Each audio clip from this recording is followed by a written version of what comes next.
तो देखिए 10 दिन से संविदा कर्मी जो हैं हड़ताल पे हैं, ठीक है। और कुछ दिन पहले मुख्यमंत्री जी खुशी खुशी मोदी जी के साथ गया जी में अपने मतलब सबसे मिल रहे थे वहाँ पे। संविदा कर्मियों वाला जो मुद्दा है ये तो बहुत ही लंबा खिंचा रहा है और सरकार इतनी छोटी सी मांग सरकार क्यों नहीं पूरा कर रही। चुनाव में तो वो लंबे लंबे वादा कर देते हैं कि हम आपके लिए करेंगे, शहर को इतना अच्छा बना रहे हैं, तो शहर की असलियत को दिखाइए कि बिहार में सच में चल क्या रहा है। स्मार्ट सिटी की जगह ये तो आंदोलन सिटी बन गया है के लिए, ना ही उनका साथ देने के लिए। आज 10 दिन हो गया, लेकिन अभी ये 10 दिन का सफर अगले 30 दिन का भी चल सकता है। नीतीश कुमार जी तो शायद मोदी जी के साथ घूमते ही नजर आएंगे।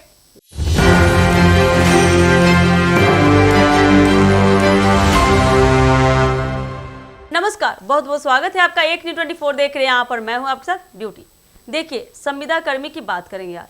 पटना सहित पूरे बिहार में संविदा कर्मी लगातार धरना प्रदर्शन करते आ रहे हैं। इनमें अमीन, कानूनगो, सर्वे लिपिक और तकनीकी स्टाफ शामिल हैं। इनकी मुख्य मांगे क्या है तो सुनिए। सेवाओं का नियमितीकरण, सम्मान पद पर सम्मान, वेतनमान, महंगाई व यात्रा भत्ता, कार्य अनुभव की मान्यता और भविष्य की सेवा सुरक्षा। कई जिलों में तो बता दें भूख हड़ताल तक जारी हो गया है। सरकार ने इस आंदोलन को अनुशासनहीनता मानते हुए सख्त कदम उठाए हैं, मानो तो अनुचित बताया है। करीब 10,775 संविदा कर्मियों का लॉगिन ब्लॉक कर दिया गया है, जिससे उनका काम ठप पड़ गया।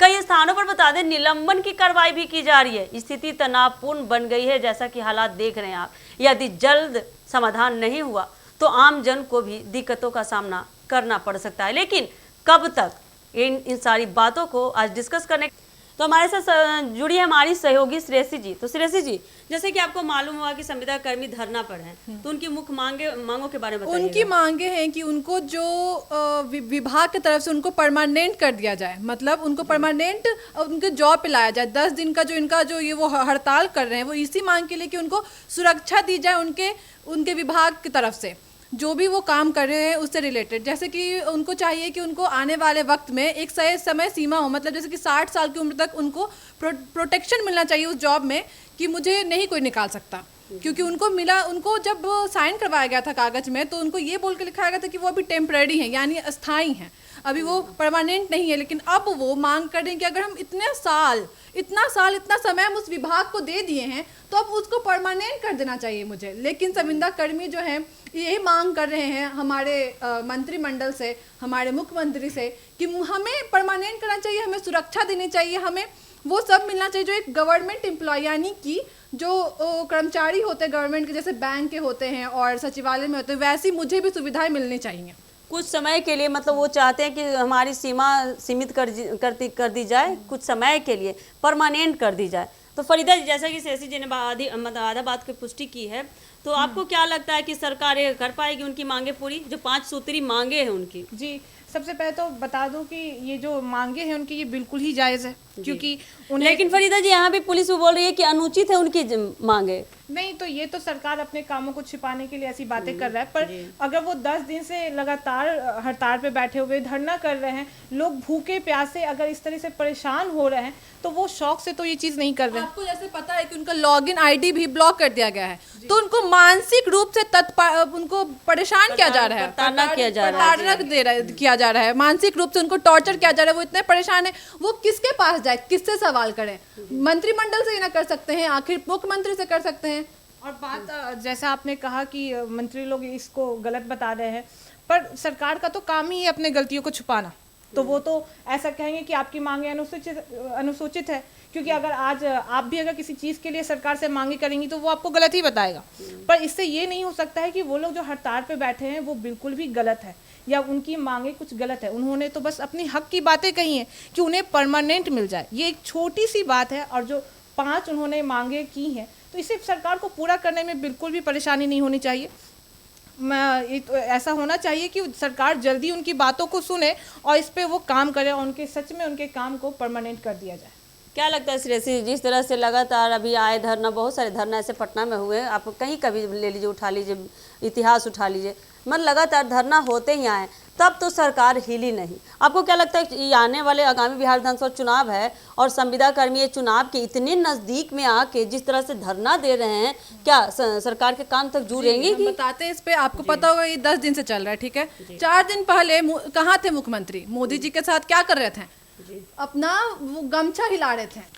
तो देखिए 10 दिन से संविदा कर्मी जो हैं हड़ताल पे हैं, ठीक है।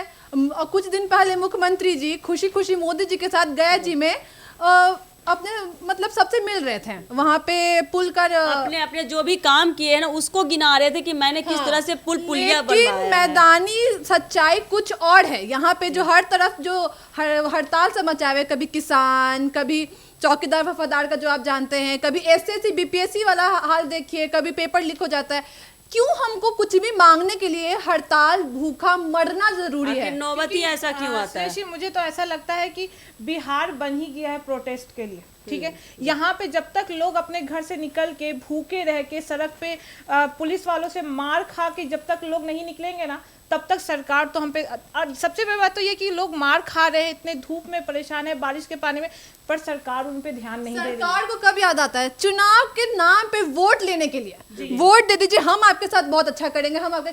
कोई अच्छा नहीं करता है। सारे मंत्री एक जैसे ही होते हैं, किसी की भी सरकार आए।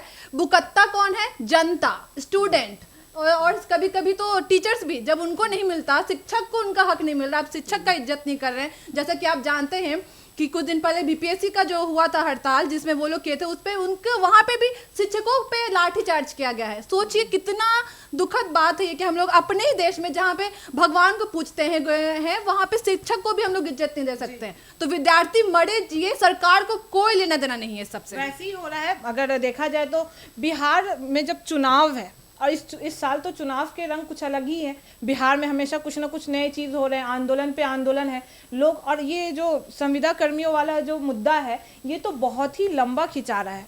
और सरकार इतनी छोटी सी मांग सरकार क्यों नहीं पूरा करी? चुनाव में तो वो लंबे लंबे वादा कर देते हैं कि हम आपके लिए करेंगे, शहर को इतना अच्छा बना रहे हैं, तो शहर की असलियत को दिखाइए कि बिहार में सच में चल क्या रहा है। स्मार्ट सिटी की जगह ये तो आंदोलन सिटी बन गया है, क्योंकि यहाँ पे तो सिर्फ और सिर्फ आंदोलन होते रहते हैं हर दिन। डेवलपमेंट के नाम पे पुल पुलिया का बनाना, उसको आगे बढ़ाना, वो सब ठीक है, लेकिन जमीनी स्तर पे लोगों के बारे में सोचना, उनके पास घर है कि नहीं है, खाना है कि नहीं है। बाढ़ से कितने लोग अभी पीड़ित हैं। आप जहानाबाद में देखिए, नाव बह रहा है, वहाँ पे नाव बह रहा है, गंगा का एकदम पानी आ गया है रोड पे, लेकिन कहाँ है? क्या व्यवस्था है वहाँ? कैसे वो लोग जिंदा हैं कि मर गए हैं, किसी को कोई मतलब नहीं है। मतलब पूरा आंकड़ा निकाला जाए श्रेयसी जी तो जर्जर हो गई है बिहार की स्थिति, ले देकर बैठ ही गई है पूरा जी। चुनाव के नाम पे बस इन लोग को याद आता है कि मेरे पास जनता है, हमको उसे जीतना है, बस यही तक है। और सबसे बड़ी बात की संविदा कर्मी की इतनी छोटी सी मांग अगर आज सरकार चुनाव के टाइम में भी अगर पूरी नहीं कर पा रहे हैं, तो सोचने वाली बात है कि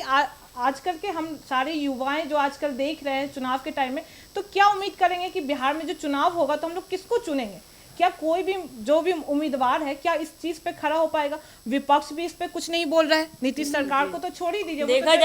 देखा जाए तो बिहार में जिस तरह सबकी भूमिका एक बराबर है, पुलिस कर्मी की हो, चाहे तो रसोईया की कर्मी का, चाहे एसएससी का स्टूडेंट का हो, चाहे आईएएस ऑफिसर का, उसी हिसाब से अगर देखा जाए श्रेयसी जी तो संविदा कर्मी की भी उतना ही भूमिका हमारे देश के लिए, बिहार के लिए मायने रखता है। पर अभी बताया जाए तो राहुल गांधी बिहार में आए हुए हैं, पर उनके लिए पूरा फुटेज कवर हो रहा है, उनके लिए इतनी तरह की तैयारियां हो रही हैं, पर जो लोग बिहार में रोड पे बैठ करके धरना दे रहे हैं उनके खिलाफ तो कोई कुछ नहीं कह रहा है, कोई भी कुछ कहने को।